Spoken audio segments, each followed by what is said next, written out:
The Mysterious Affair at Styles. Chapter 4. Poirot investigates. The house which the Belgians occupied in the village was quite close to the park gates. One could save time by taking a narrow path through the long grass, which cut off the detours of the winding drive. So I, accordingly, went that way.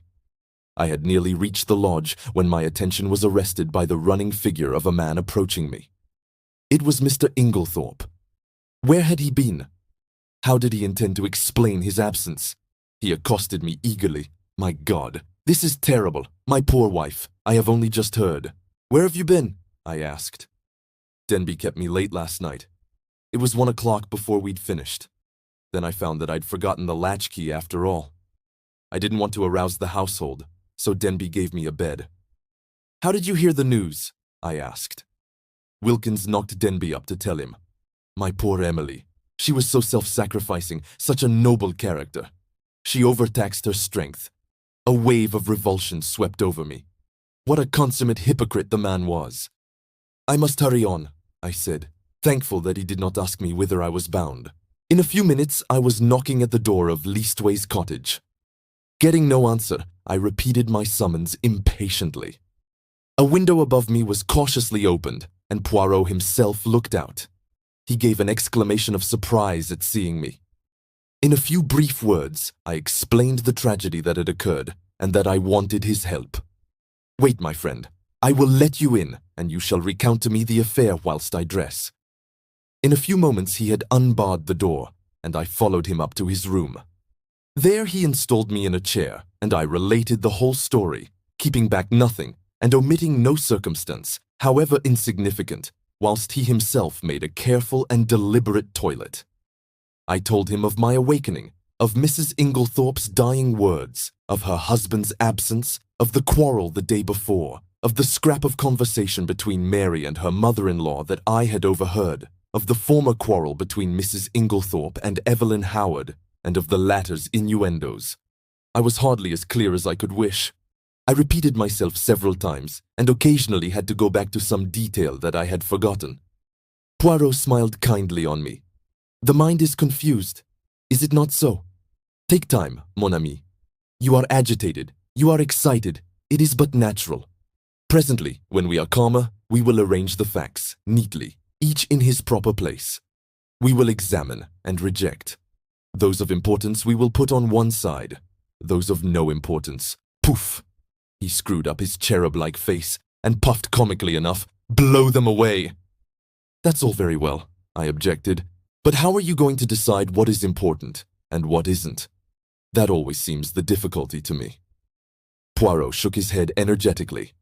He was now arranging his moustache with exquisite care. Not so. Voyons. One fact leads to another, so we continue. Does the next fit in with that? A merveille. Good, we can proceed. This next little fact, no. Ah, that is curious. There is something missing, a link in the chain that is not there. We examine, we search.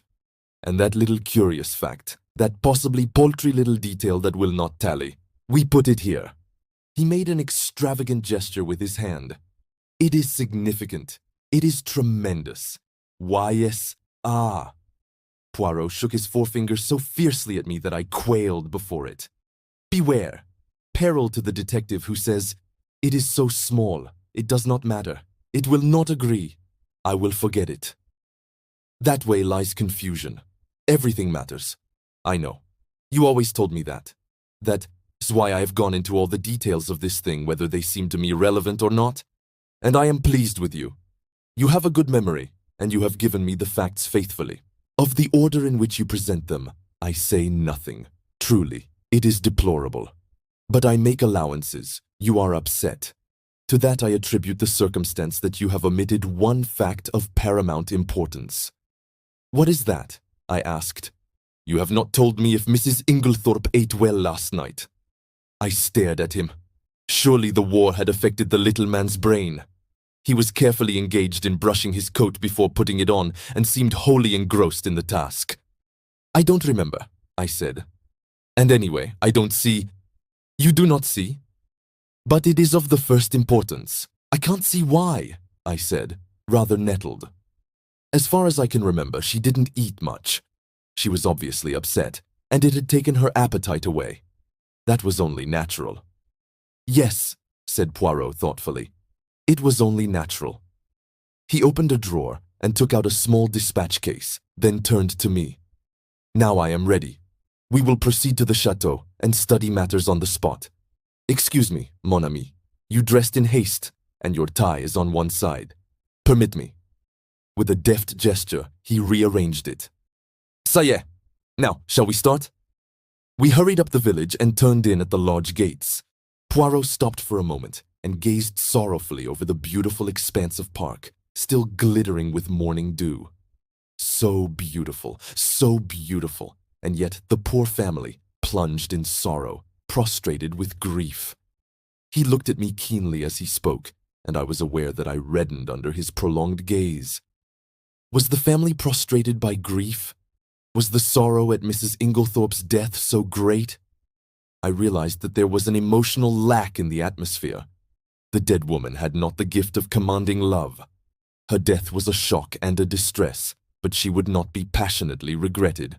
Poirot seemed to follow my thoughts. He nodded his head gravely. No, you are right, he said. It is not as though there was a blood tie. She has been kind and generous to these Cavendishes, but she was not their own mother. Blood tells. Always remember that. Blood tells. Poirot, I said, I wish you would tell me why you wanted to know if Mrs. Inglethorpe ate well last night. I have been turning it over in my mind, but I can't see how it has anything to do with the matter. He was silent for a minute or two as we walked along, but finally he said, I do not mind telling you, though. As you know, it is not my habit to explain until the end is reached. The present contention is that Mrs. Inglethorpe died of strychnine poisoning, presumably administered in her coffee. Yes? Well, what time was the coffee served? About 8 o'clock. Therefore she drank it between then and 8:30, certainly not much later. Well, strychnine is a fairly rapid poison. Its effects would be felt very soon, probably in about an hour. Yet in Mrs. Inglethorpe's case, the symptoms do not manifest themselves until 5 o'clock the next morning. 9 hours. But a heavy meal, taken at about the same time as the poison, might retard its effects, though hardly to that extent. Still, it is a possibility to be taken into account. But according to you, she ate very little for supper, and yet the symptoms do not develop until early the next morning. Now that is a curious circumstance, my friend. Something may arise at the autopsy to explain it. In the meantime, remember it. As we neared the house, John came out and met us. His face looked weary and haggard. This is a very dreadful business, Monsieur Poirot, he said. Hastings has explained to you that we are anxious for no publicity? I comprehend perfectly. You see, it is only suspicion so far. We have nothing to go upon. Precisely. It is a matter of precaution only. John turned to me, taking out his cigarette case and lighting a cigarette as he did so. You know that fellow Inglethorpe is back? Yes, I met him. John flung the match into an adjacent flower bed, a proceeding which was too much for Poirot's feelings. He retrieved it and buried it neatly. It's jolly difficult to know how to treat him. That difficulty will not exist long, pronounced Poirot quietly. John looked puzzled, not quite understanding the portent of this cryptic saying. He handed the 2 keys which Dr. Bauerstein had given him to me. Show Monsieur Poirot everything he wants to see. The rooms are locked, asked Poirot. Dr. Bauerstein considered it advisable. Poirot nodded thoughtfully. Then he is very sure. Well, that simplifies matters for us. We went up together to the room of the tragedy. For convenience, I append a plan of the room and the principal articles of furniture in it. Poirot locked the door on the inside and proceeded to a minute inspection of the room. He darted from one object to the other with the agility of a grasshopper. I remained by the door, fearing to obliterate any clues. Poirot, however, did not seem grateful to me for my forbearance. What have you, my friend? He cried. That you remain there like, how do you say it? Ah, yes, the stuck pig. I explained that I was afraid of obliterating any footmarks. Footmarks? But what an idea! There has already been practically an army in the room. What footmarks are we likely to find? No, come here and aid me in my search. I will put down my little case until I need it."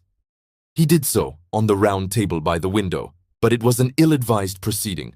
For the top of it being loose, it tilted up and precipitated the dispatch case on the floor. "Et voilà une table!" cried Poirot. "Ah, my friend, one may live in a big house and yet have no comfort." After which piece of moralizing, he resumed his search. A small purple dispatch case, with a key in the lock on the writing table, engaged his attention for some time.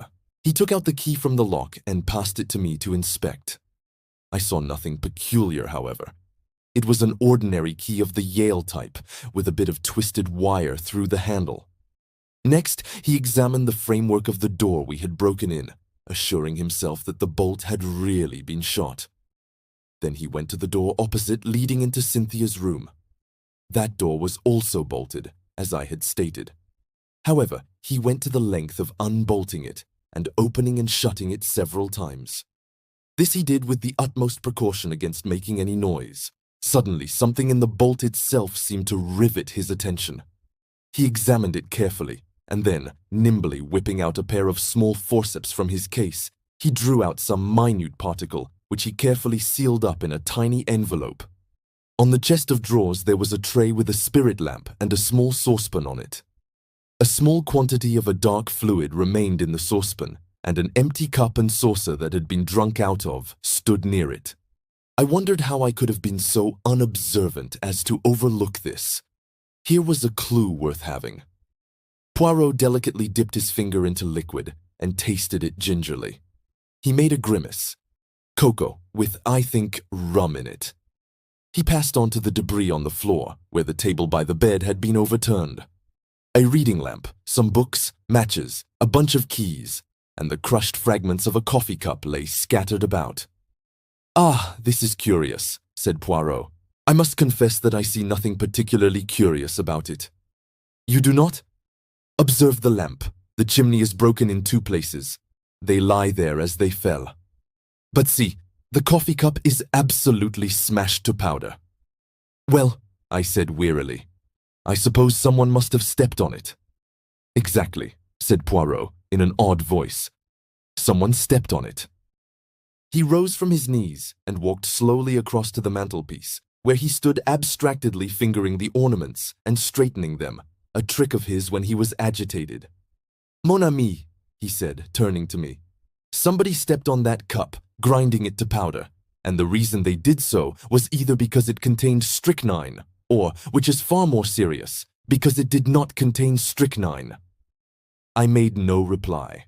I was bewildered, but I knew that it was no good asking him to explain. In a moment or two, he roused himself and went on with his investigations.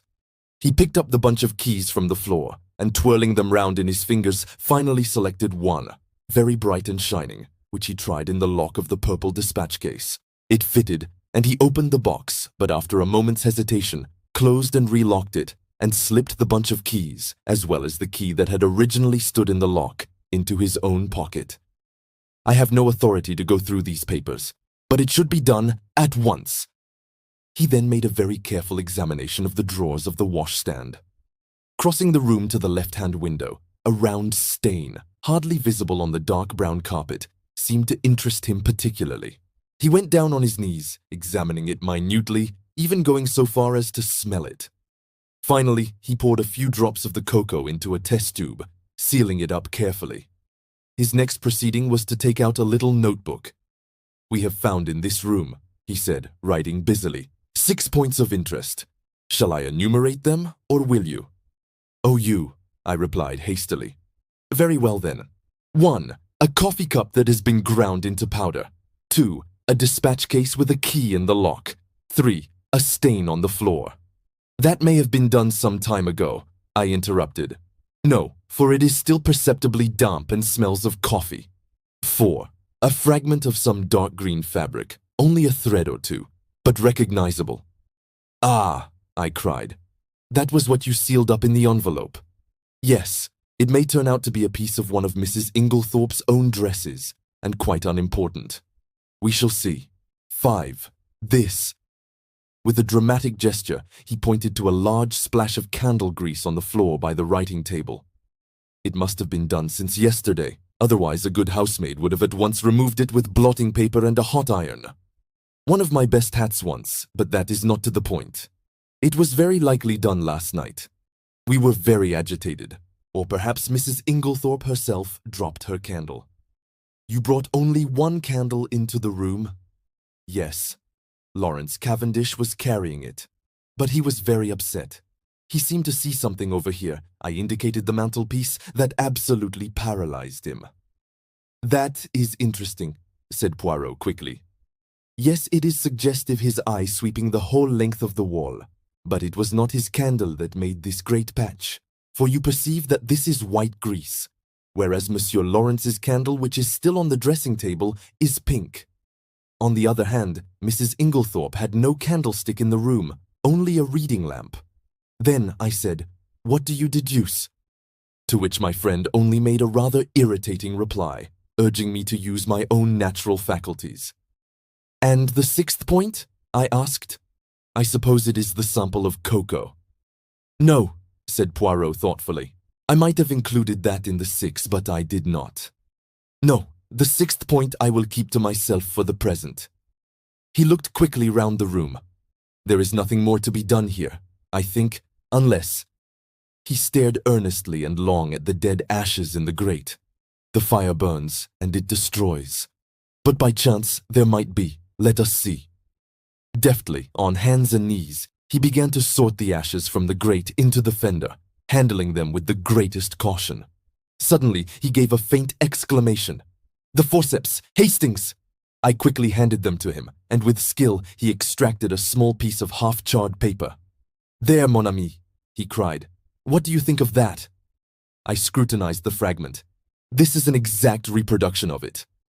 I was puzzled. It was unusually thick, quite unlike ordinary notepaper.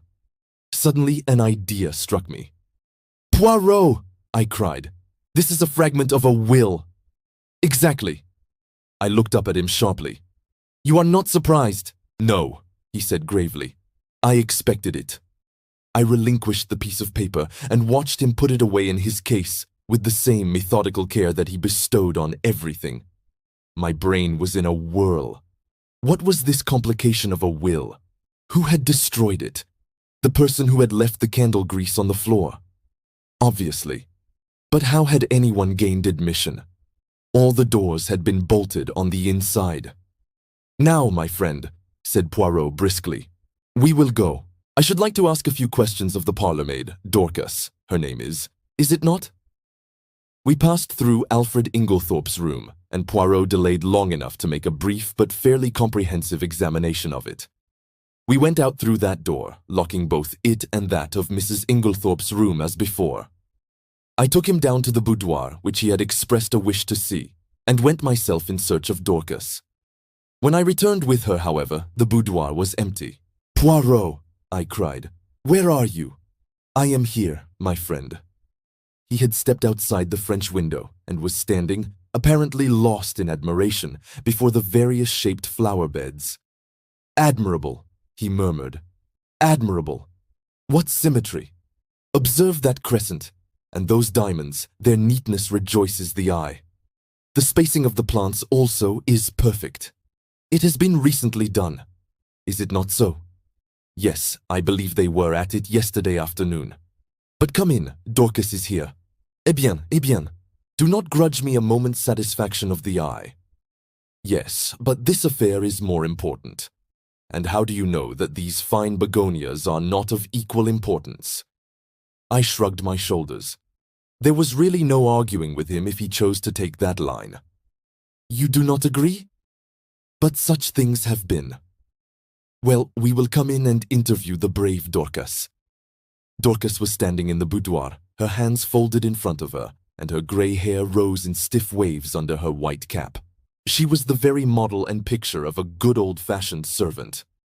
In her attitude towards Poirot, she was inclined to be suspicious, but he soon broke down her defenses.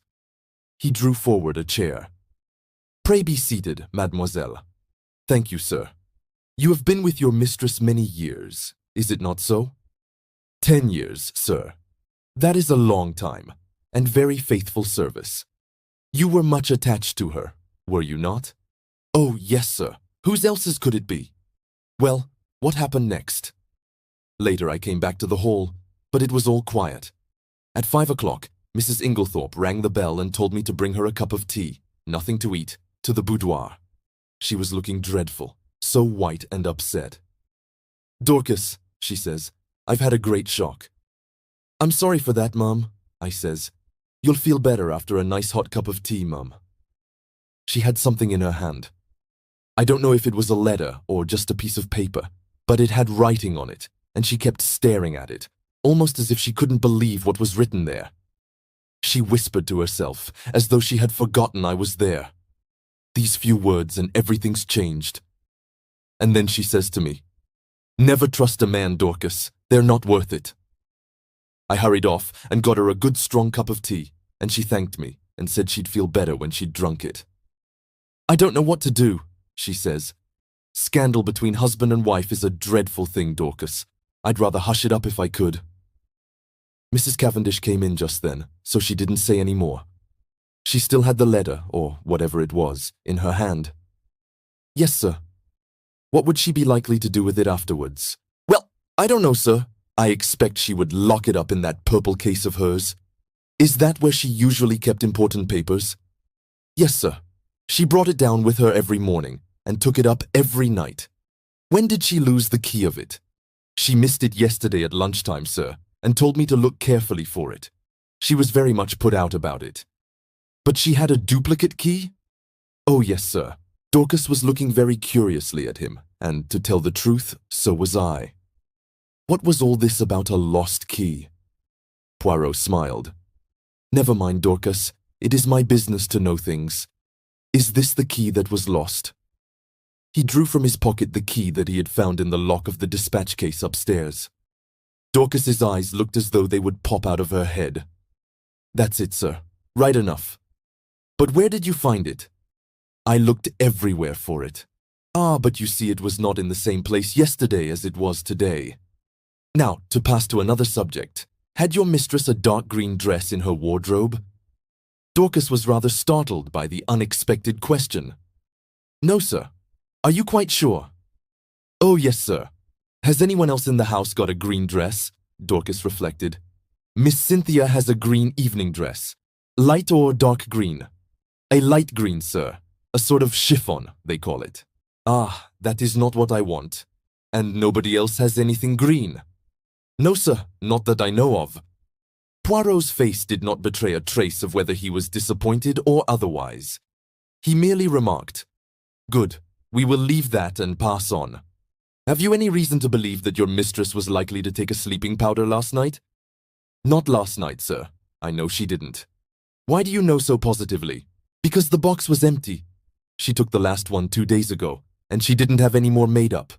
You are quite sure of that? Positive, sir. Then that is cleared up. By the way, your mistress didn't ask you to sign any paper yesterday? To sign a paper? No, sir. When Mr. Hastings and Mr. Lawrence came in yesterday evening, they found your mistress busy writing letters. I suppose you can give me no idea to whom these letters were addressed? I'm afraid I couldn't, sir. I was out in the evening. Perhaps Annie could tell you, though she's a careless girl. Never cleared the coffee cups away last night. That's what happens when I'm not here to look after things. Poirot lifted his hand. Since they have been left, Dorcas, leave them a little longer, I pray you. I should like to examine them. Very well, sir. What time did you go out last evening? About 6 o'clock, sir. Thank you, Dorcas. That is all I have to ask you. He rose and strolled to the window. I have been admiring these flower beds. How many gardeners are employed here, by the way? Only 3 now, sir. 5 we had before the war, when it was kept as a gentleman's place should be. I wish you could have seen it then, sir. A fair sight it was. But now there's only old Manning and young William and a new-fashioned woman gardener in breeches and such like. Ah, these are dreadful times. The good times will come again, Dorcas. At least we hope so. Now, will you send Annie to me here? Yes, sir. Thank you, sir. How did you know that Mrs. Inglethorpe took sleeping powders? I asked in lively curiosity as Dorcas left the room. And about the lost key and the duplicate, one thing at a time. As to the sleeping powders, I knew by this. He suddenly produced a small cardboard box, such as chemists use for powders. Where did you find it? In the washstand drawer in Mrs. Inglethorpe's bedroom. It was number 6 of my catalogue. But I suppose as the last powder was taken 2 days ago, it is not of much importance. Probably not, but do you notice anything that strikes you as peculiar about this box? I examined it closely. No, I can't say that I do. Look at the label. I read the label carefully. 1 powder to be taken at bedtime, if required. Mrs. Inglethorpe. No, I see nothing unusual. Not the fact that there is no chemist's name? Ah, I exclaimed. To be sure, that is odd. Have you ever known a chemist to send out a box like that without his printed name? No, I can't say that I have. I was becoming quite excited, but Poirot damped my ardor by remarking, Yet the explanation is quite simple. So do not intrigue yourself, my friend. An audible creaking proclaimed the approach of Annie, so I had no time to reply. Annie was a fine, strapping girl and was evidently laboring under intense excitement, mingled with a certain ghoulish enjoyment of the tragedy. Poirot came to the point at once, with a businesslike briskness. I sent for you, Annie, because I thought you might be able to tell me something about the letters Mrs. Inglethorpe wrote last night. How many were there? And can you tell me any of the names and addresses? Annie considered. There were 4 letters, sir. One was to Miss Howard, and one was to Mr. Wells, the lawyer. And the other 2, I don't think I remember, sir. Oh, yes, one was to Ross's, the caterers in Tadminster. The other one, I don't remember. Think, urged Poirot. Annie racked her brains in vain. I'm sorry, sir, but it's clean gone. I don't think I can have noticed it. It does not matter, said Poirot, not betraying any sign of disappointment. Now I want to ask you about something else. There is a saucepan in Mrs. Inglethorpe's room with some cocoa in it. Did she have that every night? Yes, sir. It was put in her room every evening and she warmed it up in the night whenever she fancied it. What was it? Plain cocoa? Yes, sir. Made with milk, with a teaspoonful of sugar, and 2 teaspoonfuls of rum in it. Who took it to her room? I did, sir. Always? Yes, sir. At what time? When I went to draw the curtains. As a rule, sir. Did you bring it straight up from the kitchen, then? No, sir. You see, there's not much room on the gas stove. So cook used to make it early, before putting the vegetables on for supper. Then I used to bring it up and put it on the table by the swing door and take it into her room later. The swing door is in the left wing, is it not? Yes, sir. And the table. Is it on this side of the door, or on the farther, servant's side? It's this side, sir. What time did you bring it up last night? About 7:15, I should say, sir. And when did you take it into Mrs. Inglethorpe's room? When I went to shut up, sir. About 8 o'clock. Mrs. Inglethorpe came up to bed before I'd finished. Then, between 7:15 and 8 o'clock, the cocoa was standing on the table in the left wing. Yes, sir. Annie had been growing redder and redder in the face, and now she blurted out unexpectedly, And if there was salt in it, sir, it wasn't me. I never took the salt near it. What makes you think there was salt in it? Asked Poirot. Seeing it on the tray, sir. You saw some salt on the tray? Yes. Coarse kitchen salt, it looked. I never noticed it when I took the tray up. But when I came to take it into the mistress's room, I saw it at once, and I suppose I ought to have taken it down again, and asked cook to make some fresh. But I was in a hurry because Dorcas was out, and I thought maybe the cocoa itself was all right, and the salt had only gone on the tray. So I dusted it off with my apron and took it in. I had the utmost difficulty in controlling my excitement. Unknown to herself, Annie had provided us with an important piece of evidence. How she would have gaped if she had realized that her coarse kitchen salt was strychnine, one of the most deadly poisons known to mankind. I marveled at Poirot's calm. His self-control was astonishing. I awaited his next question with impatience, but it disappointed me. When you went into Mrs. Inglethorpe's room, was the door leading into Miss Cynthia's room bolted? Oh, yes, sir, it always was. It had never been opened. and the door into Mr. Inglethorpe's room. Did you notice if that was bolted too? Annie hesitated. I couldn't rightly say, sir. It was shut, but I couldn't say whether it was bolted or not. When you finally left the room, did Mrs. Inglethorpe bolt the door after you? No, sir, not then, but I expect she did later. She usually did lock it at night. The door into the passage, that is. Did you notice any candle grease on the floor when you did the room yesterday? Candle grease? Oh, no, sir. Mrs. Inglethorpe didn't have a candle, only a reading lamp. Then, if there had been a large patch of candle grease on the floor, you think you would have been sure to have seen it? Yes, sir, and I would have taken it out with a piece of blotting paper and a hot iron. Then Poirot repeated the question he had put to Dorcas. Did your mistress ever have a green dress? No, sir, nor a mantle, nor a cape, nor a, how do you call it? A sports coat? Not green, sir, nor anyone else in the house? Annie reflected. No, sir. You are sure of that? Quite sure. Bien. That is all I want to know. Thank you very much. With a nervous giggle, Annie took herself creakingly out of the room. My pent-up excitement burst forth. Poirot, I cried, I congratulate you. This is a great discovery. What is a great discovery? Why, that it was the cocoa and not the coffee that was poisoned. That explains everything.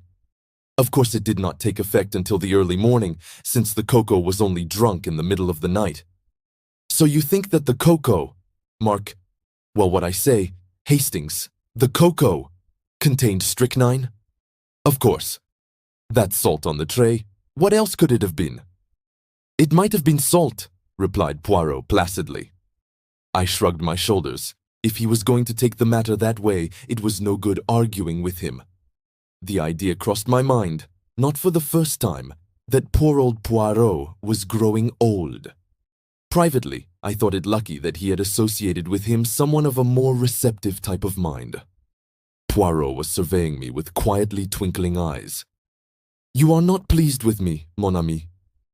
My dear Poirot, I said coldly, it is not for me to dictate to you. You have a right to your own opinion, just as I have to mine. A most admirable sentiment, remarked Poirot, rising briskly to his feet. Now I have finished with this room. By the way, whose is the smaller desk in the corner? Mr. Inglethorpe's. Ah. He tried the roll-top tentatively. Locked. But perhaps one of Mrs. Inglethorpe's keys would open it. He tried several, twisting and turning them with a practiced hand, and finally uttering an ejaculation of satisfaction. Voila! It is not the key, but it will open it at a pinch. He slid back the roll-top and ran a rapid eye over the neatly filed papers. To my surprise, he did not examine them, merely remarking approvingly as he relocked the desk. Decidedly, he is a man of method, this Mr. Inglethorpe. A man of method was, in Poirot's estimation, the highest praise that could be bestowed on any individual. I felt that my friend was not what he had been as he rambled on disconnectedly. There were no stamps in his desk, but there might have been, mon ami? There might have been? Yes, his eyes wandered round the room. This boudoir has nothing more to tell us. It did not yield much. Only this. He pulled a crumpled envelope out of his pocket and tossed it over to me. It was rather a curious document, a plain, dirty-looking old envelope with a few words scrawled across it, apparently at random. The following is a facsimile of it.